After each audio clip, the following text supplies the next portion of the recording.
Hello everyone, I am Taureor and welcome to another one of my Hearts of Iron 4 challenges. Today we're going to play as Australia and take over Great Britain, and then maybe also Hungary, just to get the achievement in the meantime. You have been asking me to play as a puppet, break free and beat up our former master. Think of this as a mini-series that will showcase different ways of doing that. I will explain a little bit more in a moment, but first a message from a sponsor. This video is brought to you by Warlords of Eternum, a mobile fantasy game in which you fight turn-based battles. And it is a free-to-play mobile game, so of course it has microtransactions and stuff like that, but I have actually tried the game myself before making this video. I did play it for 2 days to try it out, and I had a good time. So if it looks like something you would be interested in, check the link in the description below. If you do, you will get a free starter bundle, but I will talk a little bit more about that at the very end of the video.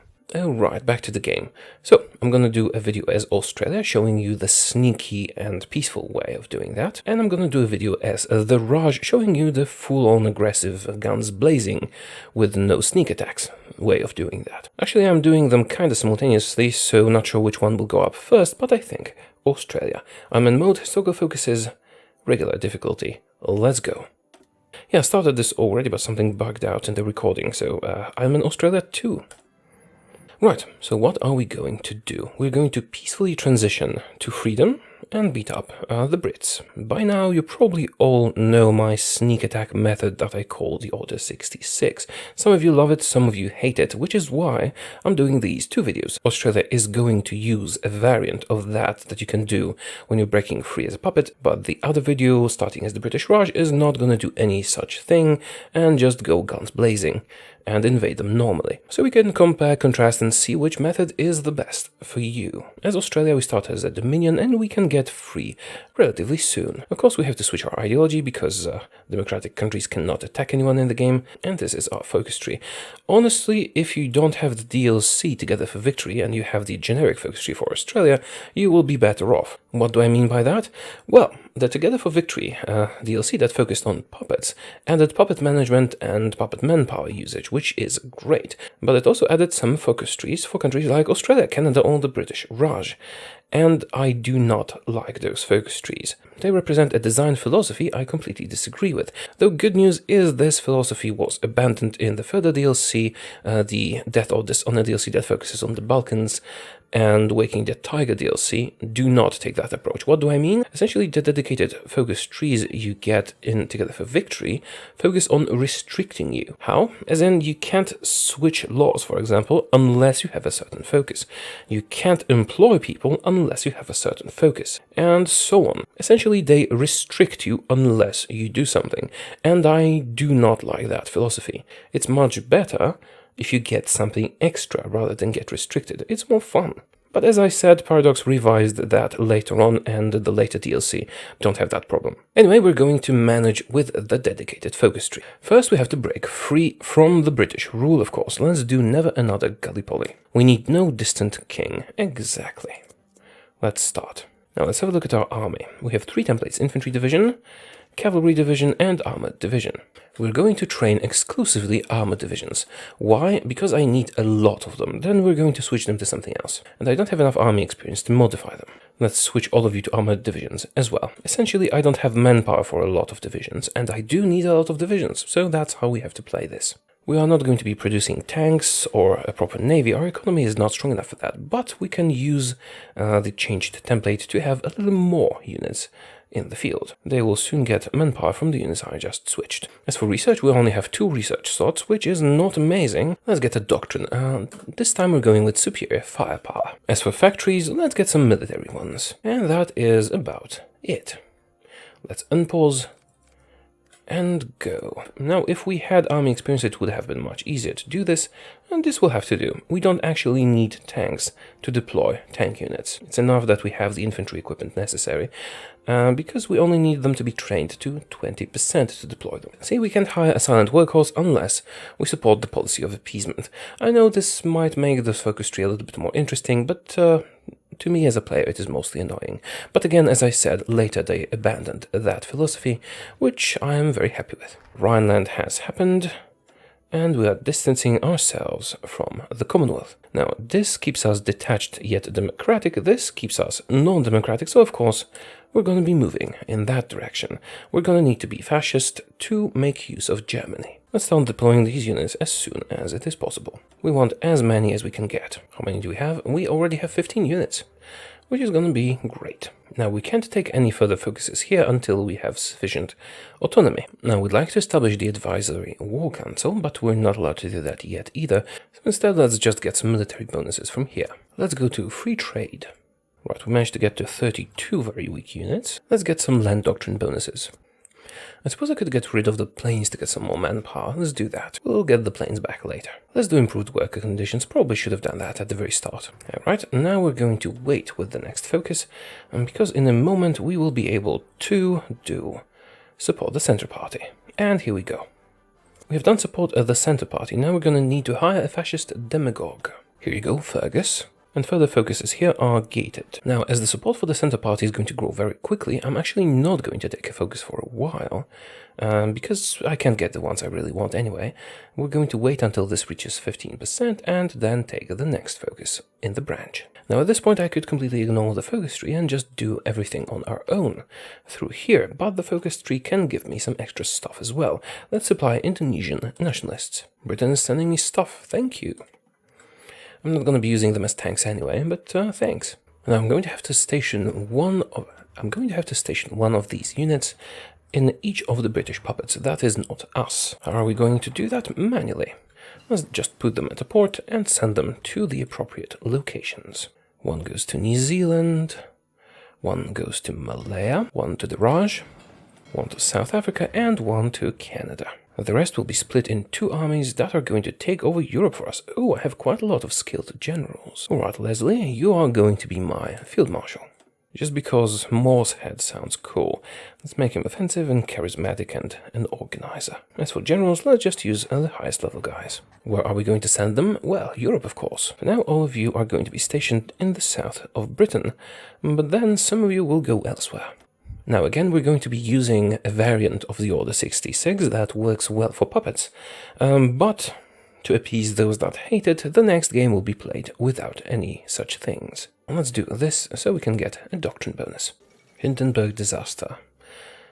Oh well. That's a lot of navy. Now we can switch all the units that have landed in Britain to a different template, and we're going to be using the cavalry one. Now infantry would be better, but we don't have enough army experience to reduce its size, and we simply don't have enough manpower to fill that. So I'm going to be switching them all to cavalry divisions and then reducing those cavalry divisions. And through that focus we can get a little bit more manpower. Now I could pursue the extra research slots, but it's not that pressing. How's our infantry equipment production going?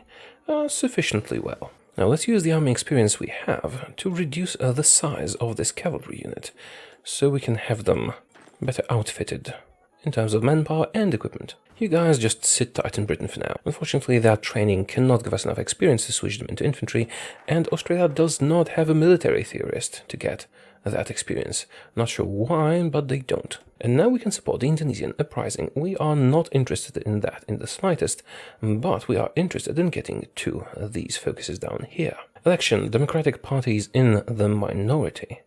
Well, we do want to strengthen the fascists. That is what we have been working on. Now, I think we can do the referendum as a dominion. Let's open up political discourse. Yes, we can, but we're not going to. Not yet. Why? Well, because I'm not sure how the event generated by this focus is weighted. If the Brits would refuse us if we're fascist, well, then that would be unfortunate. So I'm going to stay democratic just for a little while longer. The Indonesian order attacked the Dutch East Indies. We are not interested in that in the slightest. It's just something we needed to do to get to this focus here. Oh, do we have extra manpower? Really? That's not something I expected. Let's make some more units then. Indonesian order and the Dutch East Indies. This might actually take a while. I suppose I could help them, but there really isn't any benefit in this for me if I do. Yeah, it looks like the Indonesian order is getting volunteers from the Axis, which means they'll probably win. So, are you going to give me stuff? Defensive Commission. Oh, cool. British Malaya becomes a puppet of Australia. Wait a moment. A puppet can have a puppet? Really? Let's see, Australia is a puppet and also has a puppet. Alright, we got British Malaya. Now this is going to make our manpower issues less problematic. They don't have a huge amount of manpower, but they do have enough. Let's get the colonial template. Malayan Infantry Brigade. This is actually going to be even better for us. Not only will this conserve manpower, it will also be infantry, and infantry can benefit from an infantry genius that we have available. So let's switch all of you to that Malayan Infantry Brigade. We have assumed control. Good. How much does it cost us to become free? 300. Well, if I do the focus, it's free. But I don't need to do this at this particular moment. What we actually want to do now is switch our government to fascism. Let's hold a national referendum. Lost some stability, but not that much. We are now centralist Australia led by Eric with the two chins. Why am I not leaving the Allies yet? Because I need France to be in the Allies. Now we have two choices here. We can either just focus on Britain and leave all our troops here, or we can wait for France to join and relocate half our forces to France, which might actually be the better course of action. So let us wait a little bit longer. How's Malaya doing regarding manpower? Wait a minute, am I even using their manpower? I should be using their manpower, but it doesn't look like I am, which is strange. Maybe when we break free that will fix itself. Dutch East Indies were annexed, and I need to produce some more units. Oh, see? This has a correct manpower ratio, but do the ones already in the field have that as well? Yeah, let's switch them again to see if it actually works. Manpower 27%, switch to Malayan infantry. Okay, 300 manpower, and it is waiting for Malayan manpower. Okay, that's good. We've used up a bit too much. We have to strike a perfect balance so that they all have manpower. We can finally do the Advisory War Council. Alright, let's see. Is France doing good with Britain yet? They are. We should probably do our own empire focus to save up on political power so we don't have to break free this way. But I'm going to have to delay it a little bit so that we have enough time to move troops to France. Also, let's deploy the ones we already have trained up. Right, how long will it take you to get to Britain? It will take you 62 days. Alright, I can do a full focus because before you do that. Alright, let's wait like 10 or 20 more days and then start our own empire focus. Alright, you will arrive in 40 days and a bit. Okay, I think it's time to do our own empire and leave this faction. Also, I could use some more war support so I can go to war economy. We could go to partial mobilization, but I usually prefer to wait for war economy. Let's hire an infantry genius. France has joined the Allies, good. Now we can relocate some of our forces to France, namely this group. What exactly are we going to use them for? We're going to use them for garrisoning the victory points. Actually, I should make this a full army. I've set my troops up, more or less, send them to some ports and victory points around the area. We can adjust this later while we're waiting for the war to break out. Also send some to France, and yeah, I split this into two armies because there were just too many of them. Now, we have to do one thing at the exact moment of exiting the Allies, which is now. We need to select the whole army group and see they're trying to return home. What we need to do is halt them and keep spamming that. Also, the troops that we had from our subject were sent home since we changed the factions.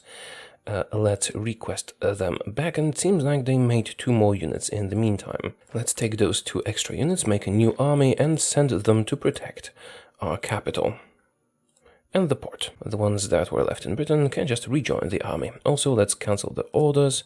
They have already distributed themselves properly, and I will adjust this later manually. Now, we slow the game down a little bit. Why are they trying to leave? Why do I have to spam H? Well, because they can access Malaya, which is our subject, through land, so they're trying to do that since they've been exiled.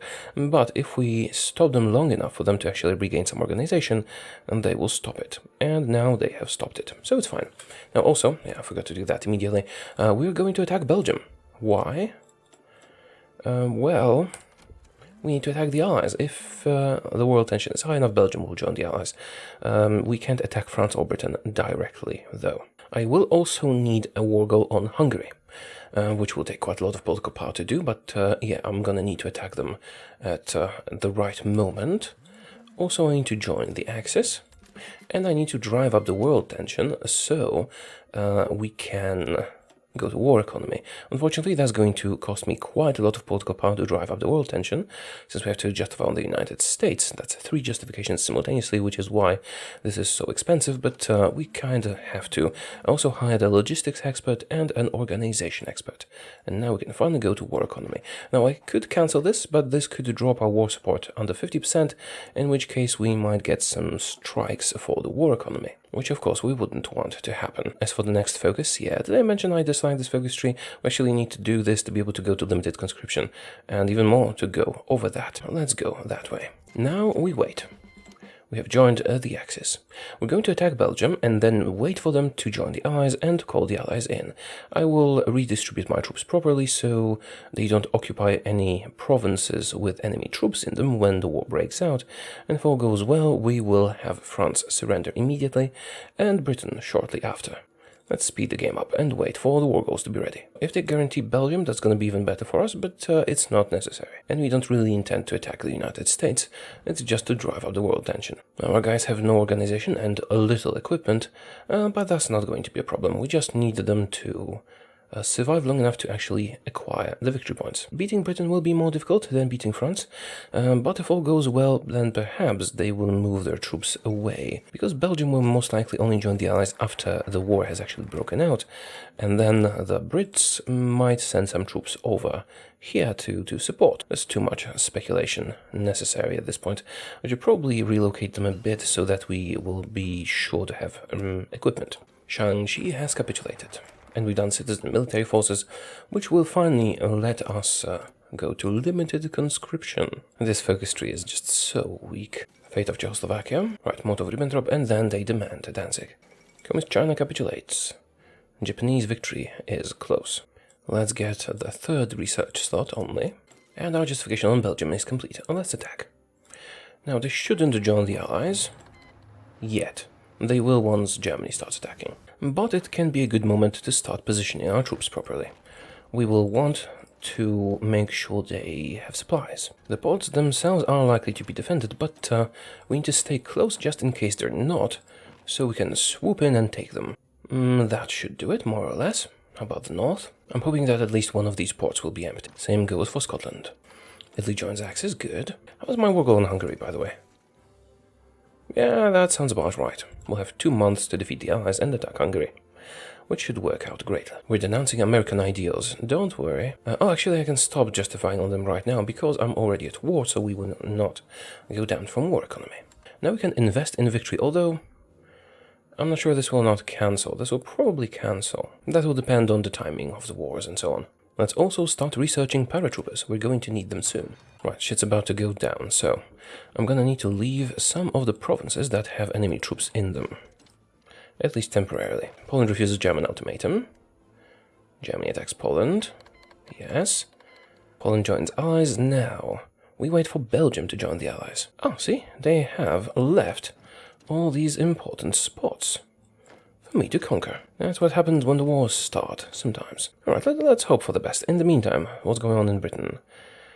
Portsmouth is defended. Hopefully not for long. Belgium joins Allies. Oh, right. This is going to be a problem. I'm hoping at least one of them will leave the area.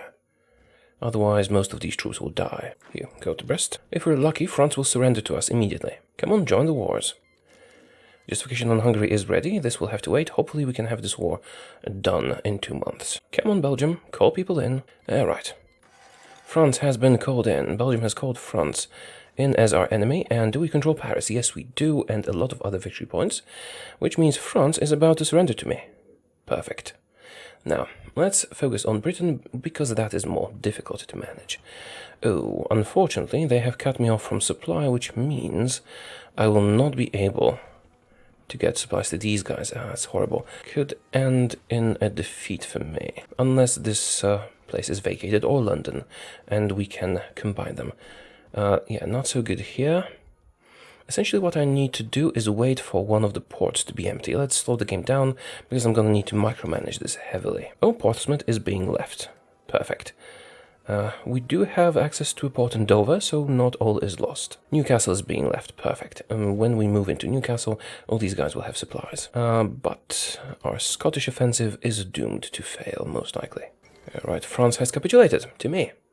That is a lot of factories I'm gonna have now. So, the army that was sent to France, which one is that? These guys. Yeah, we lost some of them, but it doesn't really matter. You can now focus on taking over Belgium. Yeah, the situation is not great. Not great at all. Perhaps we can get Liverpool and Newcastle to support the middle part of our forces. We hold Glasgow and Edinburgh, so just a few more important victory points, and we could be okay. Oh, London's about to be empty as well. Stop what you're doing. Stop what you're doing. Halt. You. Halt. Portsmouth. Take Portsmouth. That is vitally important. You are going to attack here to keep the unit in place. And in the meantime, once London is empty, this unit will move into London and take it over. Perfect. Move. Thus, we will connect these guys to supply and have the upper hand in the area. Come on, take Portsmouth quickly and then move here. Yeah, I need to attack this guy because he was moving to London. If I hold him in place by attacking him with this army, he will not be able to move, and thus we will take London. The guys up here are in trouble, but that's okay, because I'm about to take over the south. Right, Newcastle, go. Take Newcastle, and you go to Liverpool. This is fine, we'll have some ports here. You guys are doomed to fail, but perhaps you can hold on to Glasgow long enough for us to win. I need to stop you again. Portsmouth is ours. We now control London and Portsmouth. That means all these guys here will now have supply, which means they will also be able to move soon. Yeah, they need to recover a little bit, but after a few days, they will be combat ready. Not so great here, but we should be fine, and make sure to reinforce London and attack this way. The guys in Bristol have no organization. Are there even any guys in Bristol? You go to Plymouth, and you try and take Cardiff. You try and take Birmingham. If we're lucky, we'll take all of that and be in a great situation. Can you take Manchester? How far are you from capitulation? I do hold your capital. Yeah, Britain is not France. They need a little bit more than that. Unfortunately, London is in trouble. I need to try and relieve some of the pressure on London. We need to do this quickly. Cardiff and Birmingham will soon be ours. Liverpool as well. If we do this right, we might make them surrender in a moment. Okay, London is holding on. We took Liverpool, about to take Newcastle, still holding on to Glasgow. Glasgow is high victory points. Bristol, Cardiff, and Plymouth about to be ours. Norwich can't really take Norwich, but I can take Manchester. If I'm quick enough, that'll be just enough. Let's have a look now. Yeah, we're very close. Just a few more victory points and we're done. Poland has been called in. That's fine. And we took Plymouth. Is that sufficient? That is... Oh, that's actually sufficient. I did not think so. Is that because we took Newcastle in the same moment? I think that is the case. We took Birmingham, Plymouth and Newcastle, and that is the end of Britain. United Kingdom has capitulated, which means the war will end at midnight. Let's see how much we can get. New Zealand has been called in, and Canada. Actually have some troops there, so we might be able to take their territory. Hey, wait a minute, why is the war not ending? France, United Kingdom, both of them have been defeated, so why is the war not over? Do we need to have Poland capitulate? Oh, here it is. The end of the war, and we actually have more war score than Germany, which is brilliant. Alright, what are we going to do? I want to puppet France and Britain, because I want their navy, and I also need some manpower. I could actually take the middle of France for myself with no repercussions, because the Germans wouldn't be able to get to it, but I know some of you really hate Bordeaux for some reason, even though it's wonderful, so I did not do that. So what happened? We have puppeted Britain and France. Now we're still at war with Canada, New Zealand, South Africa, and Poland. Strange. Did my troops from there return? No. You know, this is weird. We might actually need to wait for the war with Canada to be over, which would be slightly problematic for me. Hopefully, as no other fighting is happening right now, when Poland capitulates, this will be the end of the war. I'm not sure that's the case, but I hope so. And when the war is over, I need to immediately attack Hungary, because, I could do it now. We are in the Axis. They won't be able to join the Axis, but they might join the Allies. I know they don't have enough democratic support, but that is not always an obstacle. Once Lvov falls, Poland should capitulate. Actually, you know what? I think we might be better off joining the German war now. Let's accept their call to arms. If someone's having car trouble outside my window, you can probably hear that. Yeah, let's make sure to merge the wars. Oh, crap. The game just crashed. I do hope the Ironman save updated. Right, let's see if the Ironman save actually updated after the good peace deal we got. I do hate when that happens. Are we in possession of France and Britain? Yes, we are. All right. So hopefully now things will not crash again. Also, am I in your war or not? Seems like I am. Cool. Let's just wait for this war to end and hopefully it will work out nicely this time. Yeah, I think the game crashed because it understood the wars wrong. Maybe because I clicked to join the war while I was already in the war. I'm not sure.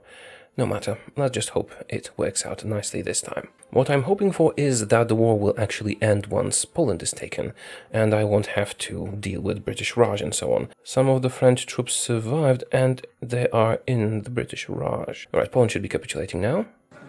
Yes, they did, and seems like the war is ended. Finally. And we do have some war score, so I might actually be able to acquire some new territories. New Zealand. I would gladly take some New Zealand, yes. Don't have enough war score to take much. Maybe we can take a bit. Yeah, right. We can take the South Island. Take some more. And you got puppeted. Could take that one. It has nothing, just some tungsten. Don't really need tungsten. Let's pass one more time. Almost there. Nope. Should have taken that tungsten. Anyway, that ends the war, which is perfect for me. All I need to do is make sure I pause immediately after this is done. Why? Because now that the world tension is high and Germany is no longer in a war, Hungary might wish to join the Axis, and we cannot allow that. We need to attack them right at this moment. And they will not be able to join the Axis since I have attacked them, and I am in the Axis. We need to do that because we need their territory for Australia-Hungary. Are there any allies left in the world? Let's have a look. No, there are not. Right, I think we're going to need to justify a war go on Romania then. Did I get any airplanes from taking over those countries? I did. These airplanes will be sufficient for what I need. I only need some fighters, and that'll be enough. But I'm also going to need some transport planes and paratroopers. Did I remember to research paratroopers? Yes. Okay, so this is going to take a while, because I need to drop paratroopers all over Hungary. This way I can do it without calling anyone in, and thus get everything for myself. And since we declared war on Hungary now, this focus does not cancel. So what do we do next? We switch all our production to transport planes, or almost all our production. I suppose I can just leave one working on infantry equipment. And I'm gonna need to buy some resources. Fortunately, we can do that cheaply, because we have puppets now. Britain retained their forces. I thought they would get disbanded, but they did not. Which is good, very good news. They are very powerful now because they retained their troops and their fleets. Let's see how many they kept. They kept 34 units and over 200 ships. And France kept 12 units and 117 ships and tons of planes. So everything is good. I could theoretically do that with just sport companies. That probably wouldn't work out that great, but we could try that. Now, there is a division restriction on paratroopers. We can't just make as many as we want, but we'll make as many as we can. Actually, let's see. Perhaps the Brits already have a paratrooper template that I could use. No? How about the French? No. Alright, so I need to wait for the research. No, I'm not accepting you in my war. This is just my war. This war of mine is mine alone. Yes, I played it, it's good. At least justifying against Yugoslavia, not my problem, unless they create a faction with Hungary, but I don't think they will. Invest in victory complete. USSR occupies eastern Poland. Sad event, but not our problem. Finland accepts Soviet demands. They're gonna attack you anyway, Finland. Communists. Do we have a paratrooper expert? We do not have a paratrooper expert, but we do have an air safety genius and air superiority genius. We're also going to have to fight Romania, but that can wait. Draft dodging. That is unfortunate. I will take the most expensive option. Now, in order to be able to train more paratroopers, I'm going to have to switch some of our units to infantry divisions temporarily. Let's train some French troops. Right, this is the smallest division template you have. Let's train these guys, a lot of them. We need to increase the numbers of units that we have in order to be able to make a lot of paratroopers, because there's this silly limit on the number of paratroopers that we can have. China has capitulated. The war is over. Japan has taken over everything. Draft dodging again? Really? Alright, let's take the most expensive option again. Germany attacked Luxembourg. Germany took Luxembourg. Finally researched paratroopers, which is great. Deploy all of them. Cancel everything. Get them all in an army. I'm gonna switch them to the biggest template I can find. That will be just this one. Applies to everyone. Did I drain all your manpower? Yet. I did. Britain, do you have manpower? You have a bit of manpower. Let's copy a template of yours as well. Let's switch you to British troops so we can drain their manpower as well. Alright, I have a lot of manpower in the field now. How many paratroopers will I be able to train? I'll be able to train 17 divisions of paratroopers. This is how many paratroopers we should be able to get. Yes. There we go. 17 paratrooper units. So what are we going to do? The paratroopers will of course do some paratrooping, and the rest of you will secure the border with Hungary so that you can strike at them. We have 8 transport planes, which is a good amount. Let's deploy them. And let's deploy all the fighters and close air support and everything like that that we can deploy. All of you go to Northern Balkans. And let's see if we can achieve air superiority over the Hungarians. Yes, we can, easily. So we could do that in 2 ways. We could try and just strike at the victory points, or we could try and make an access point for our other units. Actually, I'm going to try both of these methods simultaneously. How? Well, by giving separate orders to each paratrooper. Right, we're attacking Budapest and all the provinces around it. Now, how many more can I spare? That is it. Now, if all goes well and these victory points are undefended, we'll just win when this paradrop starts. If they are defended, hopefully we can have enough strength to take them, and if not, I'll try and focus on taking at least one of these provinces so my troops can walk from German territory into Hungarian territory, and if it all fails, I can just make new paratroopers and try again. Draft reform proves effective, finally, thank you. Actually, I should have reduced the amount of troops in the paradrop to 2, then we could send them to more provinces. But I already have this planned. If this plan doesn't work out, then we can try that. Alright, let's activate the order, slow the game down so we can see when it is working and when it is not, and unpause.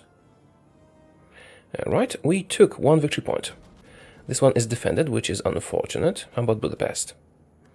Budapest is ours. Is that enough to make them capitulate? Well, silly Hungary, not garrisoning its victory points, that is the end of you. Goodbye, Hungary, then. I was really thinking they would put up much more of a fight, but it doesn't matter. I'm going to take everything. Now, and this would give me the Australia-Hungary achievement if I wasn't running the Death or Dishonor DLC. Unfortunately, I am, which means this also has a Hungarian core. And so does this. No, that's a claim. This is a core. And this is also a core. So what we need to do now is beat up Romania. Sorry, Romania, I'm going to have to attack you. Now, I could attack Greece or Turkey, and we would get them as well in the peace deal, but there's really no need for it. I just want to fulfill the objective. Unfortunately, I don't have the political power to justify a war goal. So let's just unpause and wait for the political power to get here. Also, my paradrops are being executed because why not? Let's have these guys exercise paradropping a bit. Soviet Union declared war on Finland. Not my problem. Let's not do a focus for a while, so that we can actually get the political power to justify a war goal, and then we'll do the next research slot. Although at this point it is not really important anymore. Let's justify on Transylvania. Alright, 160 days, I'm fine with that. Now we can do the next research slot. Are the Axis getting ready to fight the Soviet Union? Yes, you are. Well, don't count on me. The Romanians do have a strong defense, but I have confiscated a lot of Allied equipment and a lot of Allied manpower, so we shouldn't really have too much of a problem dealing with them. They are appointing a pro-Axis government, which could be a problem if they decide to join the Axis. Hopefully they will not. Invite German advisors. Which one is this?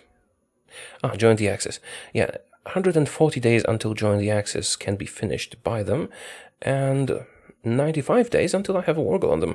So a little bit too late, Romania. Yugoslavia joined Comintern. Oh. And so did Republican Spain. Yeah, that's not a good time for the Axis. Independent state of Croatia happened. Also, yeah, we're not getting involved in any of that. My justification is ready. I was worried they might want to join the Axis now, but they're only doing Iron Guard. So we were not out of time. No reason to delay this. Let's attack them immediately and not call anyone else in. Alright, let's see how that works out. Let's slow this down a bit. The normal attacks are going great, so we won't even need the paratroopers. But the paratroopers are not launching? Why are you not launching? Oh, is that because the transport planes have different missions? It's possible. Let's cancel your missions. Is that going to be enough for them to launch? Or is my air superiority insufficient? No, air superiority is great. I probably did something wrong, didn't I? Alright, I give up. I don't know why it's not working, but Our normal attack is working great, so there's no need to worry. Advanced fire base is complete, shock and all. Alright guys, take Bucharest and let's end this. So yeah, so I don't really have anything to do for the paratroopers, since the paradrop is not working for some reason. Let's just add them to the normal attack, maybe they can contribute a bit. Bucharest is ours, and that is the end of Romania. I'm gonna take everything, thank you very much. And we should be getting the Australia-Hungary achievement right now. Let's have a look. Ah, there it is. Australia-Hungary, as Australia own all core territory of Hungary, completed. Perfect. I'm going to end this video here. This is actually all that we intended to do. Take over Britain as our puppet now, and do Australia-Hungary. Now, what would I do if I were to continue this? I would analyze the situation further and either side with the Comintern or the Axis and defeat, the other one, and then grow even stronger and betray my allies and proceed to conquer the world, possibly. Whichever side we would join would be victorious, so it doesn't really matter. We could join the Comintern, we could join the Axis in this war. Then, after our victory in that, we could turn against our former allies, or beat up Japan, or beat up the United States, whatever. We are essentially as powerful as we need to be. After annexing France and Britain, we would also have a huge fleet and lots of factories, so invading anyone would be no problem at all. So this is how you break free as a puppet and take over your overlord with the use of Order 66. Now, in the next video, I'm going to play as the Raj and do it with just brute force, without any exploits of this kind. So yeah, that's it for the video, but before we end, another message from our sponsor. This video was brought to you by Warlords of Eternum, a free-to-play fantasy strategy game, available on iOS and Android. If you would like to try it out, follow the link in the description below, and if you do use that link to start an account, they're telling me they'll give you a starter bundle that will let you boost your regiments and upgrade them quicker after beating the first boss, which they would price at $5 if it wasn't free. Alright, time to end. Thank you for watching, I hope you enjoyed it, and I will see you again soon. Goodbye.